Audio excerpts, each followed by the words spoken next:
ইরানের ওপর হামলা 2 সপ্তাহ স্থগিত করলেন ট্রাম্প। শেষ মুহূর্তের নাটকীয়তায় মধ্যপ্রাচ্যে যুদ্ধের দামামা কিছুটা স্তমিত হলো। ইরানের ওপর পূর্ব ঘোষিত বড় ধরনের বোমাবর্ষণ ও হামলা অন্তত 2 সপ্তাহের জন্য স্থগিত করতে রাজি হয়েছেন মার্কিন প্রেসিডেন্ট ডোনাল্ড ট্রাম্প।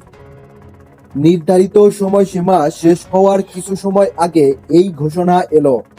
তবে এই সামরিক যুদ্ধবিরতির পেছনে একটি কঠোর শর্ত জুড়ে দিয়েছেন প্রেসিডেন্ট ডোনাল্ড ট্রাম্প।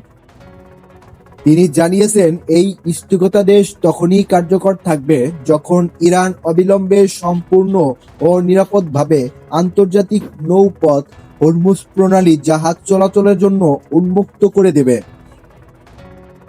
পাকিস্তানের প্রধানমন্ত্রী শাহবাজ শরীফের দেওয়া 11 ঘন্টার বিশেষ প্রস্তাবের পরিপ্রেক্ষিতেই ট্রাম্প এই সিদ্ধান্ত নিয়েছেন। ট্রাম্প তার মালিকানাধীন সামাজিক যোগাযোগ মাধ্যম ট্রুথ সোশ্যালে লিখেন, পাকিস্তানের প্রধানমন্ত্রী শাহবাজ শরীফ ও সেনাপ্রধান জেনারেল আসিম মুনিরের বিশেষ অনুরোধে ইরানের ওপর পূর্ব নির্ধারিত বিধ্বংসী হামলা 2 সপ্তাহের জন্য তিনি স্থগিতে রাজি হয়েছেন। ট্রাম্প লিখেন, 2 পক্ষের মধ্যে একটি উভয়মুখী যুদ্ধবিরতি কার্যকর হতে যাচ্ছে। তবে এই স্থগিতাদেশের প্রধান শর্ত হচ্ছে ইরানকে অবিলম্বে এবং সম্পূর্ণ নিরাপদভাবে আন্তর্জাতিক গুরুত্বপূর্ণ নৌপথ হরমুজ প্রণালী জাহাজ চলাচলের জন্য উন্মুক্ত করে দিতে হবে।